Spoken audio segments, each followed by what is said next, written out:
We are not professing to tell you the complete story of these activities. We are professing to tell you the complete story that we know. Right. But these records that we've uncovered don't tell the story. They tell pieces of it. This is a story that has been told in bits and pieces. This is an attempt to pull most of it together. We know we don't have the full story. We do, however, have some striking new revelations and insights.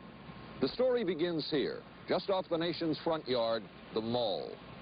The buildings behind me were the headquarters for the World War II Office of Strategic Services. It was here that the first halting steps toward mind control began. The shaper and molder of OSS was General Wild Bill Donovan. He said of his group's work, "We may have made mistakes, but we were not afraid to try things that were never done before." In this anything-goes atmosphere, Donovan appointed this man, Stanley Lovell, a Boston industrialist, to break new ground in many scientific and technical fields. Donovan called Lovell his Dr. Moriarty, after the fiendish professor in Sherlock Holmes. Lovell liked the name and posed for this Saturday Evening Post photo. He later wrote of his OSS job that it was, quote, to stimulate the Peck's bad boy beneath the surface of every American scientist and to say to him, throw all of your normal law-abiding concepts out of the window. Here's a chance to raise merry hell. It was in this atmosphere that the search for mind control began. This bizarre man would be an active participant in that search over the next 2 decades. His name is George White, an OSS captain who had formerly been with the Bureau of Narcotics. In his diary, seen here publicly for the first time, White left a legacy of the darker side of American intelligence work. He received his early OSS training at the British-run school at Oshawa, Canada, the same school where Ian Fleming, the creator of James Bond, was trained. White referred to the school in his diaries as the Oshawa School of Mayhem and Murder. Mike Burke, former OSS colleague of White's and now president of Madison Square Garden Center. Very compelling fellow, mysterious fellow, almost mystical fellow. He was fascinating because you knew something about him, but not enough about him to really get a fix on him. He also knew a great deal about the swifter elements of society, the gamier side of life, and he was very impressive in his technical knowledge of the underworld, so to speak. He said one of our men gets beat up. He says you have to act real fast and teach these guys a lesson. Charles Siragusa, a former narcotics officer and friend of White's. He'll come around, he says, and break your kneecaps. And with that, one guy laughed, and George would always have a little Billy with him. And this one guy sort of naked. George White turned around and whapped him across the neck with it. Then he picked up a pool stick and started beating everybody up. He made his point. And he made his point. George White was not a man of understatement or subtleties. His boss at OSS, Stanley Lovell, referred to him as deadly and dedicated. In this note from White's diaries, it says, call Lovell regarding TD. TD was a rather transparent cover for Truth Drug. George White worked with the Truth Drug Committee here at St. Elizabeth's Hospital in the nation's capital. They experimented with mescaline, scopolamine, and marijuana on unwitting victims. The committee soon learned there was no easy panacea, no truth drug at this stage. But White and later colleagues would not stop trying. The goal remained the same. As this 1952 CIA memo says, the aim is controlling an individual to the point where he will do our bidding against his will, and even against such fundamental laws of nature as self-preservation. But it was a discovery here in Basel, Switzerland, at Sandoz Laboratories by Dr. Albert Hoffman that led the intelligence agencies of America to believe that they had found the panacea.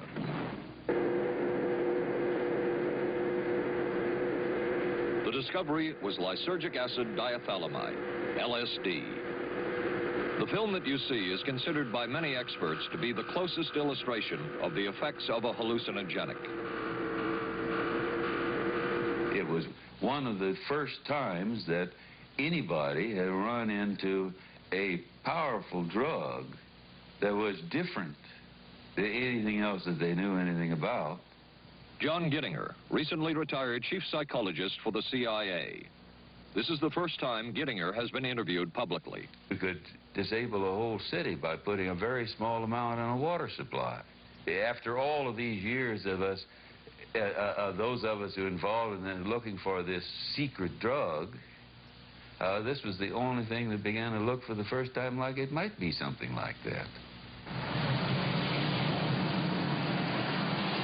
The CIA's interest in LSD was intense. The worry was that the Russians would get hold of it.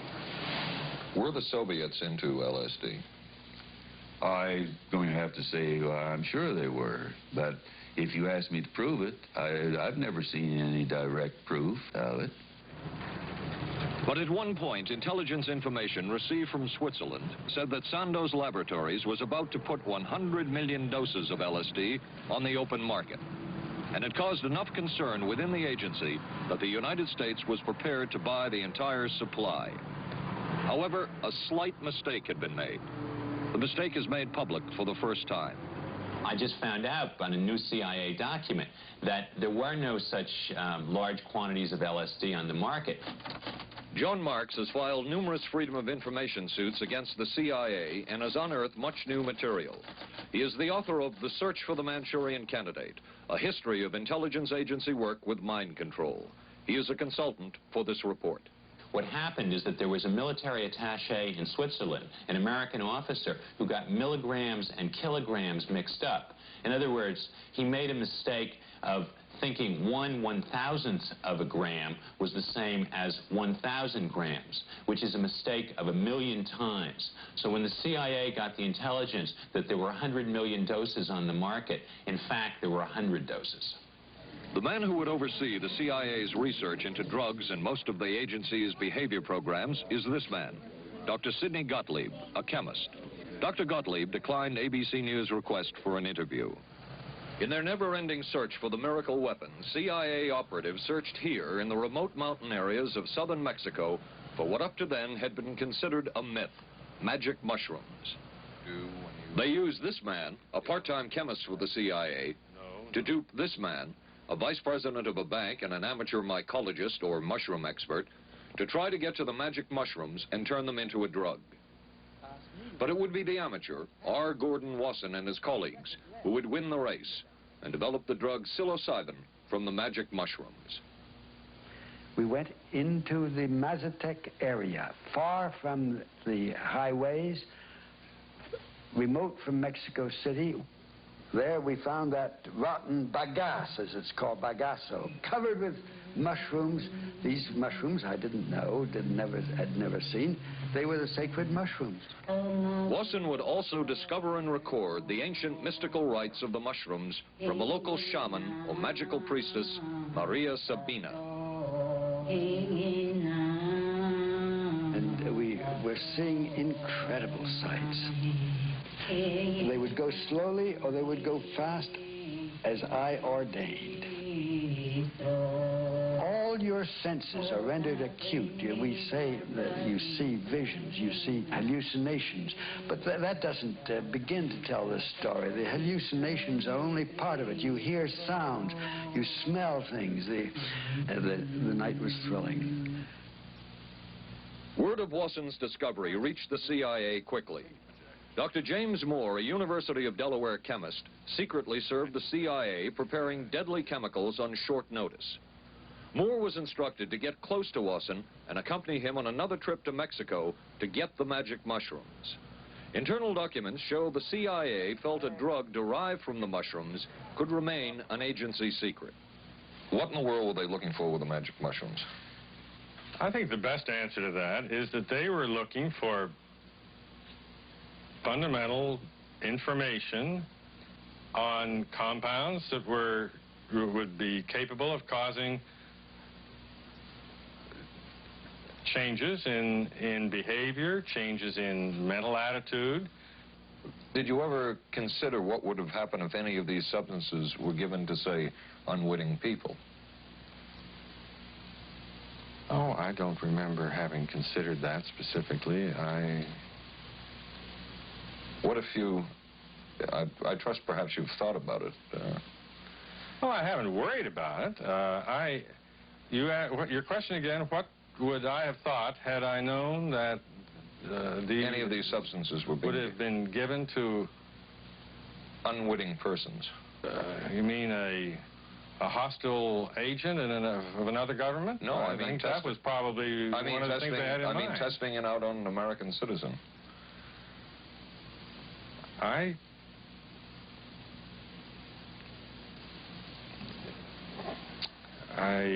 guess I must seem very, very cold-blooded about this, but I don't recall ever having been very much preoccupied with that issue. But many drugs were tested in this way. A decision was made at the highest levels of the CIA to do testing on unwitting Americans. As one CIA document says, such testing would be operationally realistic. A former CIA official who worked on these programs describes for the first time how the decision was made. He did not wish to be filmed or recorded. Thus his remarks are read by someone else. I think every last one of us felt sorry to attempt this kind of thing. We knew we were crossing the line. Every decent kid knows he shouldn't steal, but he does it sometimes. We knew damn well we didn't want anyone else to know what we were doing. The decision was made to do testing on unwitting victims. It was decided they should be on the fringes of society because they were most vulnerable. It was the borderline underworld, prostitutes, drug addicts, and other small-timers who would be powerless to seek any kind of revenge in case they found out. And as their predecessors had a decade earlier, the CIA turned to George White for help. White was now a high-ranking narcotics official. And by this time, the stories about George White were legendary. So the waiter says, "May I help you, monsieur?" And George White was busy talking with me. I paid no attention to the waiter, so the waiter tapped him on the shoulder, says, "May I help you, monsieur?" George White turned around, whipped his gun out, and stuck it in the guy's face like this in this crowded restaurant. George White did not mind bending the law, and he knew the street well. He was the ideal choice for what the CIA had in mind. We were Ivy League, white, middle class. We were naive, totally naive about this, and he felt pretty expert. He knew the whores, the pimps, the people who brought in the drugs. White set up so-called safe houses for the CIA in New York, here in Greenwich Village, and later in San Francisco, in this hotel, and in an apartment atop Telegraph Hill with a commanding view of San Francisco Bay. While the existence of these safe houses was disclosed last year, details of what took place within them has not been told. A former CIA official who worked in the safe houses reveals that they were used not only for drug testing, but to study sexual behavior and how it could be used to manipulate people. We did quite a study of prostitutes and their behavior. How do you take a woman who is willing to use her body to get money out of a guy to get him to talk about things which are much more important, like state secrets? We learned a lot about human nature in the bedroom. We started to pick up knowledge that could be used in operations. There would be victims in all of this, but as the agency knew, they couldn't fight back. Some entries from George White's diaries. Clarice gets horrors. Janet, sky high. As one agency memo says, we have no answer to the moral question. The safe houses were not the only testing grounds. Millions of dollars would be spent on LSD research at universities throughout the country. And word would begin to spread on campus about this so-called mind-blowing drug. And suddenly, there was the counterculture of the 60s. I give the CIA a total credit for sponsoring and initiating the entire consciousness movement, counterculture events of the 1960s. Dr. Timothy Leary, the 1960s Johnny Appleseed of LSD. The CIA funded and supported and encouraged hundreds of young psychiatrists to experiment with this drug. The fallout from that was that the young psychologists began taking it themselves, discovering that it was an intelligence-enhancing, consciousness-raising experience. I know that some of the studies in which the CIA had supported, used as subjects people who later became strong proselytizers of LSD. So, in that sense, yes, I think it did sustain the perpetuation of the use of the drug. And it's rather ironic, isn't it? The counter case that I would make in relationship to that is to remember that the people who were doing the research were people who would be doing the research regardless of who was the sponsor. I don't think anybody working in that time in the remotest ever thought that it would blow up into the kind of thing that it did.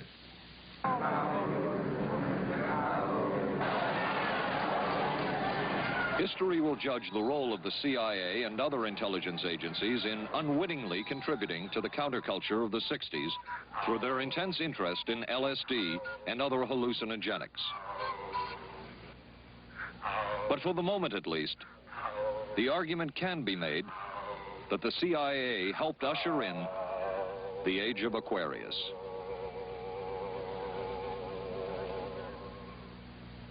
Covering a span of history such as we are in this report, one can get sidetracked by the so-called glamour and mystery of espionage work or by the exotic qualities of some drugs. But what you can't lose sight of is what all of this would mean in terms of individual human beings. There would be deaths, there would be long-lasting and harmful effects. The best-known case is that of this man, Frank Olson, a chemist employed by the Army Chemical Corps, who in 1953 was slipped LSD unknowingly at a meeting with CIA officials. Shortly after that, Olson went into severe depression. He ended his life at this New York hotel by diving through a shaded closed window in his 10th floor room. Frank Olson was the first known fatality in the CIA's LSD program. Olson left behind a widow, Alice, and 3 children. But it would be years before they learned the real story of his death. Shortly after his suicide, Alice Olson was visited by Dr. Sidney Gottlieb, the man who had administered the drug, and by Robert Lashbrook, his deputy, who was the last person with Frank Olson the night of his death. It was probably to check me out and see whether I was handling myself and handling the situation, whether I was hysterical. And I'm sure they left the house feeling ever so much better because I had been gracious and hospitable to them, so that I must have played right into their hand and made them feel fine. 23 years later, how did you feel about that meeting? My anger was unbelievable at how I had been duped for this length of time, and the anguish which was unnecessary. Anyone who knew during all of those years never told Alice Olson the real story of her husband's death. She would discover it by accident more than 2 decades later. In essence, it was a 22-year-long cover-up. Lyman Kirkpatrick was Inspector General of the CIA at the time of Frank Olson's death.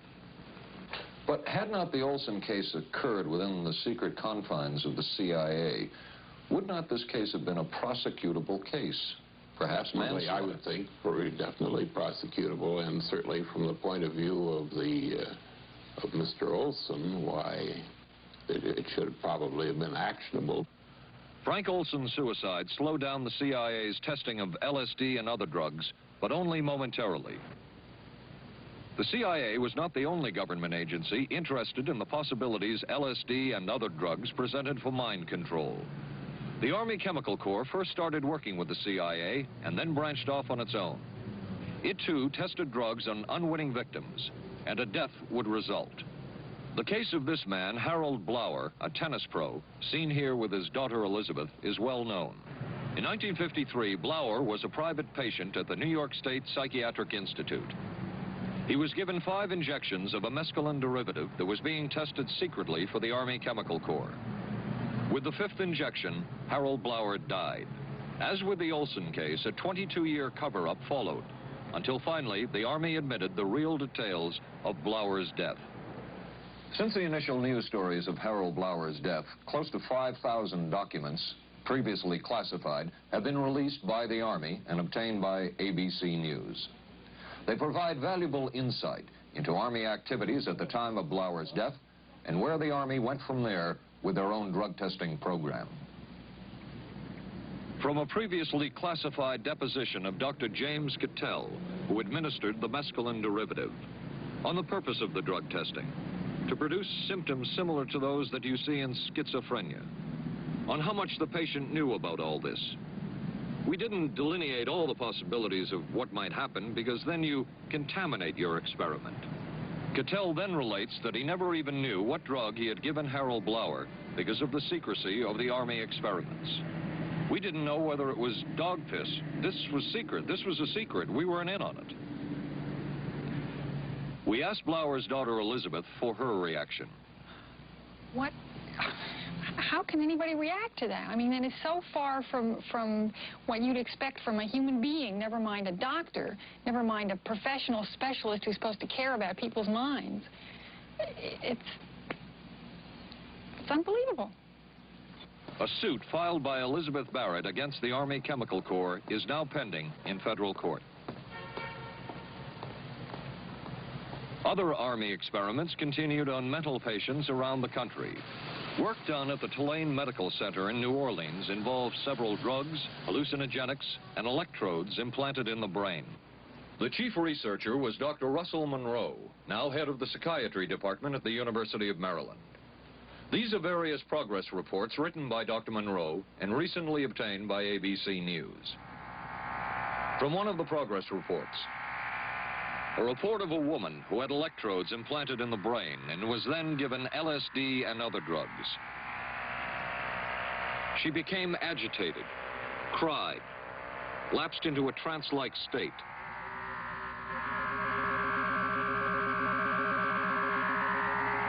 Felt as if she were about to have a convulsion, experienced waves of darkness and light, had bizarre sensations in her neck and legs, said somebody was trying to manipulate her body. At this point, Dr. Monroe wrote that the woman was obviously having paranoid ideas. As a layperson, perhaps you can enlighten me. What therapeutic effect would the type of experiment that I just described have on a patient? Well, the therapeutic effect would be indirect. Was this patient aware that she was being given LSD? Yes, I mean, they were told that they would be given some medication, and they should have... Specifically LSD? Well, we told them, I don't think that they would have even known what LSD was then at the time. They were told that they were going to they would be given some medication which might make them feel worse.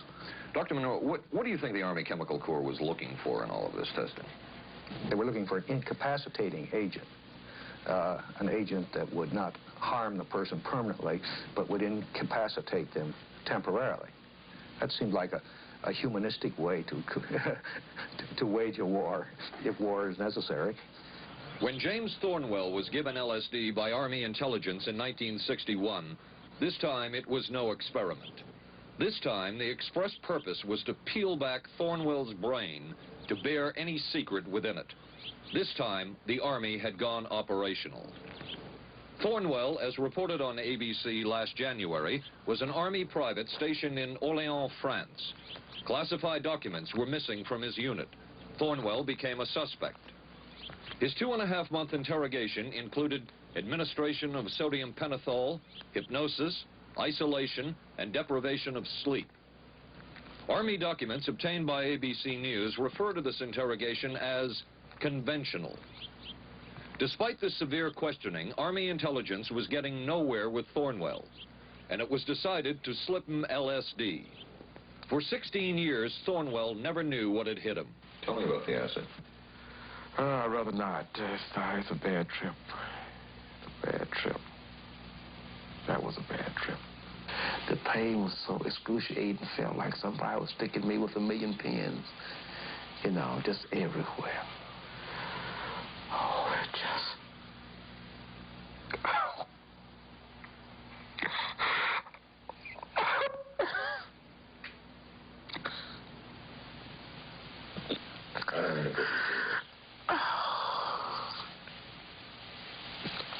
You want to stop for me?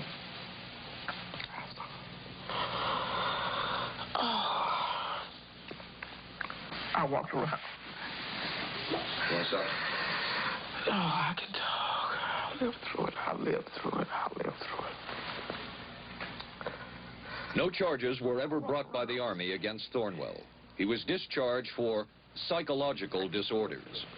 But an Army psychiatric evaluation of Thornwell obtained by ABC News, one which was done prior to Thornwell having been given LSD, says of him, fairly cooperative, oriented, alert, and gave no evidence of psychosis or depression. From the Army's point of view, this type of LSD interrogation was a success. Other documents refer to the exploitability of interrogation subjects, cracking them, keeping them off balance mentally, and providing an economical, speedy, and productive aid to interrogation. From James Thornwell's point of view, it was no success. Thornwell still has serious problems. He's run through 2 marriages. He maintains he can't hold a job, can't concentrate, has nightmares, and feels socially and emotionally isolated. Last fall, Thornwell filed suit against the government in federal court. In a moment, we will examine the closest experimentation to brainwashing that we have uncovered.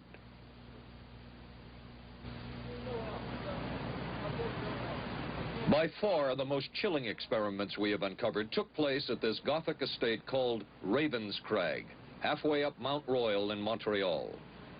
It houses the Allen Memorial Institute of Psychiatry of McGill University. It was here that the CIA funded a series of experiments, severe experiments. The work was done by the Institute's then director, Dr. Ewan Cameron. It is the closest experimentation to brainwashing yet disclosed. His work, unprecedented in psychiatry, consisted of 3 areas which he called sleep therapy, psychic driving, and the ultimate depatterning. Dr. Maurice Dongier, current head of the Allen Memorial Institute. In his psychic driving, so-called type of therapy, he would give the patient intensive electric treatment in order to make the patient regress deeply, become forgetful, and then he would attempt to implant new ideas in the mind of the patient. Now, to a layman, it would appear that Dr. Cameron was trying to take the slate and wipe it clean, the slate being the mind. In other words, brainwashing. Exactly, that's a very good comparison. Brainwashing. Yes, if you like. Val Orlico of Winnipeg, Canada, the wife of a member of the Canadian Parliament, was a patient of Dr. Cameron's. She entered the Allen Memorial Institute because of severe depression. She describes for the first time publicly the LSD therapy and psychic driving treatment that she was given by Dr. Cameron. And then the drug began to take hold very rapidly because it was an IV injection. And things became very furry and very frightening, and had a lot of sensations that it's very difficult to recall. Nobody explained it to me. Nobody ever asked me if I was willing to do it or anything. He had this feeling that he would be able to get through the resistance of illness and to reach deep changes very quickly. Did he? I don't think that when you look at that in retrospect, the hopes that he had have been in any way fulfilled. But Cameron would plunge on. The next step was what he called psychic driving. This involved almost endless tape-recorded messages and more drugs for the patient. Cameron wrote that this was the way to make direct controlled changes in personality. I thought this was the coldest and most impersonal treatment that anybody could give to anybody in the world. And I became more and more despondent and more angry. I just became so despondent that I thought I can't live like this any longer. And I thought I would just go out and throw myself underneath the cars on McGregor. I stood on the curb of that street and I stood there and I thought, okay, go. Okay, go. And then I thought, what if you're not killed? What if you're just maimed? What if you don't die and you live and you can't even talk anymore? And I couldn't do it. The most severe technique Cameron used was de-patterning. He described it as breaking up the existing patterns of behavior by means of intensive electroshock therapy with prolonged periods of sleep. He carried out these experiments in something he called the sleep rooms. People in there were like babies. They cried and they were very disoriented. And we were very afraid of the sleep room. We used to walk very carefully against the side of the corridor that was opposite the sleep room with our backs to the wall when we'd go by. Cameron used this combined sleep electroshock treatment on patients as long as 30 days. One patient he kept asleep for 65 days. Cameron retired, and his successor, Dr. Robert Cleghorn, ordered a follow-up study on the patients treated with Cameron's de-patterning method. It showed that it was no more beneficial in its result than the use of more conservative methods. But the follow-up study showed that 60% of those who had been de-patterned still had amnesia for periods of anywhere from 6 months to 10 years. That's quite a memory loss, isn't it? That is a memory loss. Indeed it is. It's I think, more than desirable. In retrospect, does Dr. Cameron's experimentation and his treatment appear harsh? I would say yes. I mean, this forceful type of approach that I was describing to you is definitely, it can be said that it's harsh. I wouldn't call it harsh. I would say it was harder on the staff than it was on the patients, because these people had to be fed and they had to be cared for and they had to be given sufficient fluid and food and toileted and so on and so forth. It was a very difficult thing for the staff to follow these patients properly and see that they did well. Well, I'm glad he was concerned for the staff. But damn it all, I wouldn't. I could have maybe had a different kind of life. And that makes me angry and sad, and I don't know how to explain how I feel, really. I'm just... How did you feel when you learned that Dr. Cameron's experimentation was financed by the CIA? Well, I thought... Oh, I can't even use the word that I thought, because I thought, that bastard. And he was too smart. He knew who he was working for. And, excuse me, but I just, I just can't, sometimes I can't believe it, and yet I know it's true. If you had the opportunity to say something to the people at the Central Intelligence Agency who financed this study, what would you say? I realize the CIA is a very important organization and they have a very important job to do, but God, it surely doesn't have to be done on people who are totally incapable of knowing what's happening or having any defense against it. And I can't imagine the mentality of people who would do this. I just can't. As for Dr. Cameron, he died in 1966 while mountain climbing. A colleague wrote of Cameron, "For him, the ends justified the means. And when one is dealing with the waste of human potential, it is easy to adopt this stance." Dr. Cameron seemed ideally suited for what the CIA had in mind. It was the Cold War, and especially the trial of Joseph Cardinal Mindszenty, who was forced to testify in a Hungarian court that he was a spy. And then later, the Korean War, with the coerced and mainly fraudulent confessions of American servicemen. My information took place on the... That would spark intense interest in intelligence circles about brainwashing.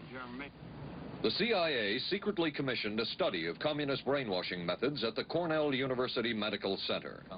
A leader of that study was Dr. Lawrence Hinkle. He explains first the Russian method of controlling and breaking a person. Absolutely isolated from everyone else, with one man whose job it is to get you to write the extent to which you are a criminal. In this setting, you can get people to do most anything, do you see? Because you don't have to lay a hand on them. And by the time you get through and you go up before the judge, the fellow says, were you a spy? He says, yes, I was a spy. The Chinese never really had this kind of a state police system. They would get him in, and all this fellow does is ask you to write, rewrite, and talk to him about your whole life. Graduated from pilot training in 1949. While the purpose of the study was to find out about communist brainwashing techniques, CIA documents show that the agency was interested in developing mind control methods of its own to precondition and control Chinese living in this country to be sent back to their homeland as CIA agents. What do you think they were looking for? Well, I think they weren't looking for agents or anything like that. Yet the agency's perception of the work you were doing, in CIA documents we have examined, it says that the project that was being done here, they intended to use everything learned about the new agents to induce them to, quote, to perform acts of a complex, purposeful nature. Yeah, but that was never done. The effects of which may be out of keeping with the individual's previous behavior. That sort of thing was never done. Those people were not, that was, when they first came here, the first people they sent up to see us, do you see, were operational type people from the CIA with some rather wild ideas. Okay, this is their perception of it, if I could just continue. No, it wasn't their perception of it either. No, it wasn't. Dangerous to his being, contrary to any previous consciously expressed intentions and interests, contrary to the good of the individual, and subversive to the goals for which he is consciously working. I understand all this talk. But the situation was, you see, those things were never done because of wise people on both sides. We were not able to do this nor interested in it. They were, though. Some of the low-level people were, but the high-level people were not, to tell you the truth. But documents clearly show that the CIA was attempting to develop agents over whom they had as much control as possible. Agents who would perform tasks contrary to their own good. Normally conditioned American who's been trained to kill and then to have no memory of having killed. His brain has not only been washed, as they say, it has been dry cleaned. Is a Manchurian candidate, controlled by others to do things against his will, possible? It was a remarkable film because, as far as I'm concerned, it made something totally impossible seem absolutely credible. I would say the answer is yes, but there are many qualifications to that. Dr. Milton Klein, a psychologist, a clinical and experimental hypnotist, and unpaid consultant to the CIA. The qualifications would be the subject selected to produce the kind of behavior that you wish, the amount of time, the procedures that are utilized, and the motivations of the people who are designing, executing, and administering the procedures. You're asking whether an individual can be, under hypnosis, influenced, coerced, persuaded, shaped to perform an antisocial act, or a destructive act, or an act of violence. My answer would be yes. Captain Marco, will you be good enough to lend Raymond your pistol, please? Yes, ma'am.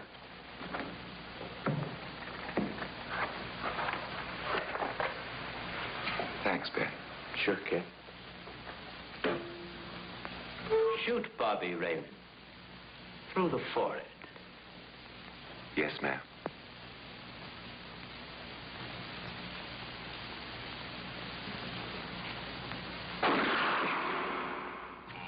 How valuable a tool can hypnosis be in the intelligence field?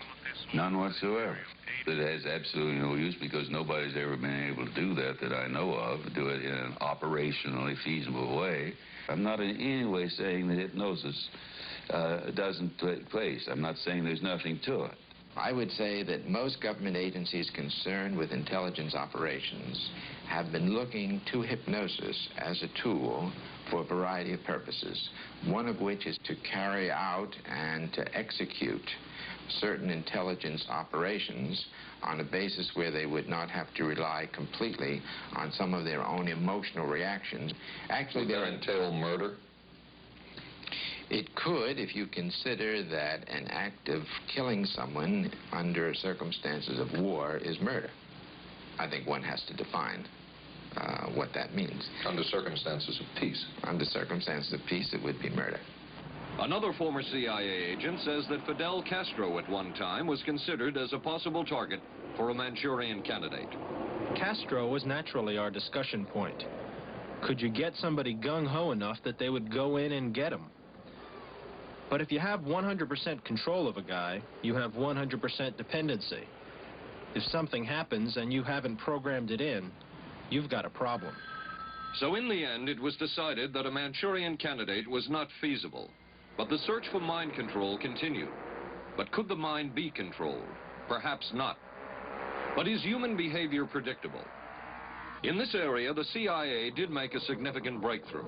A personality assessment system designed by the agency's chief psychologist, John Gittinger.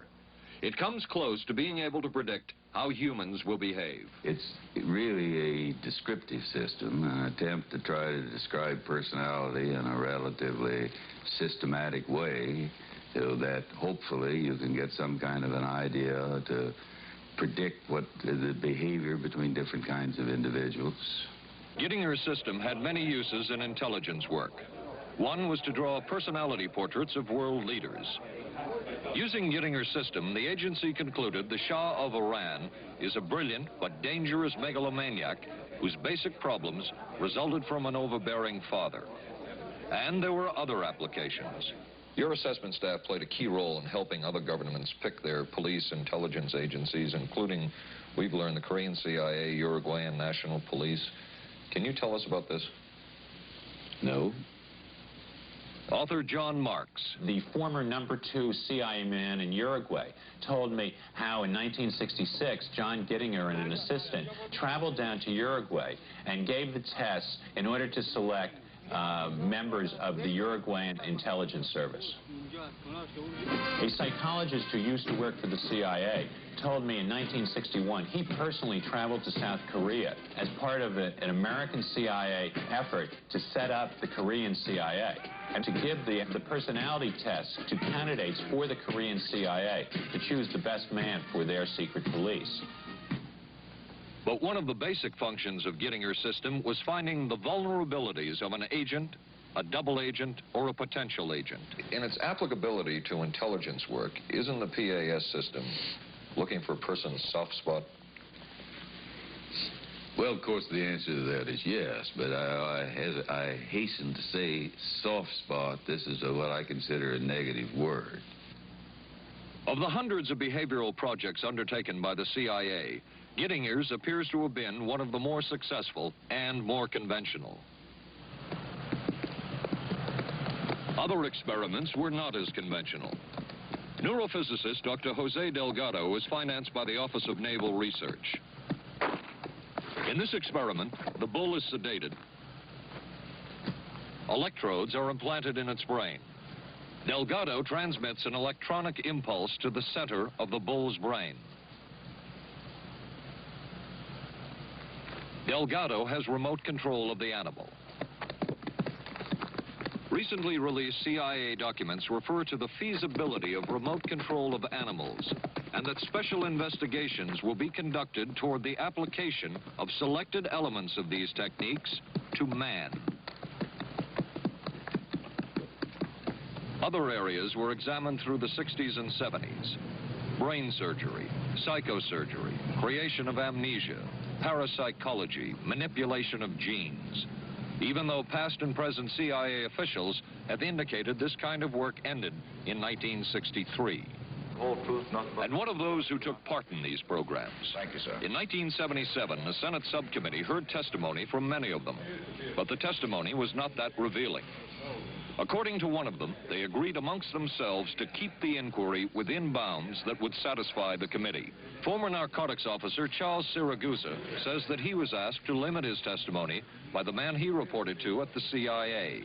He wanted me not to say anything. To perjure yourself. That's right. Well, either that, I'd have to perjure myself or take the Fifth Amendment. And I'm not about to take the Fifth Amendment for anybody. Okay. Former CIA chemist Robert Lashbrook testified he had no first-hand knowledge of the agency-run safe houses when, in fact, he supervised one of them. And according to George White's diaries, was at a safe house when White conducted what he called an LSD surprise experiment. Dr. Sidney Gottlieb, whom we recently filmed near his California home, oversaw many of the CIA behavioral programs. He retired in 1973 and destroyed the records of this work. In sort of a valedictory letter, Dr. Gottlieb wrote that he and his colleagues had been able to maintain contact with the leading edge of developments in the field of biological and chemical control of human behavior. Dr. Gottlieb also testified before the Senate subcommittee, but from an anteroom where he could not be filmed because of what his lawyer termed health and cardiac problems. Dr. Gottlieb declined ABC News' request for an interview. And what of George White, the man who helped the agency in so many of its programs? He would retire here to Stinson Beach, California. And shortly before his death, he wrote to his boss at the CIA, Dr. Sidney Gottlieb, and summed up his career by saying, "It was fun, fun, fun. Where else could a red-blooded American boy lie, kill, and cheat, steal, deceive, rape, and pillage with the sanction and blessing of the All-Highest?" Has mind control been achieved? From all of the available evidence, it appears doubtful. The human will has prevailed up to this point. But as we have seen, work is continuing in this field, work that we still don't know very much about. How deeply are the Russians and other dictatorships into all of this? We really can't say, and the CIA is reluctant to give out information about it. But the basic question remains, what place does all of this have within a democracy? One final point should be made. As one of the persons who worked on these programs told us, we are very capable, conscientious, and very dedicated scientists working for our country. Their work speaks for itself. This is Paul Altmaier for ABC News. Good night.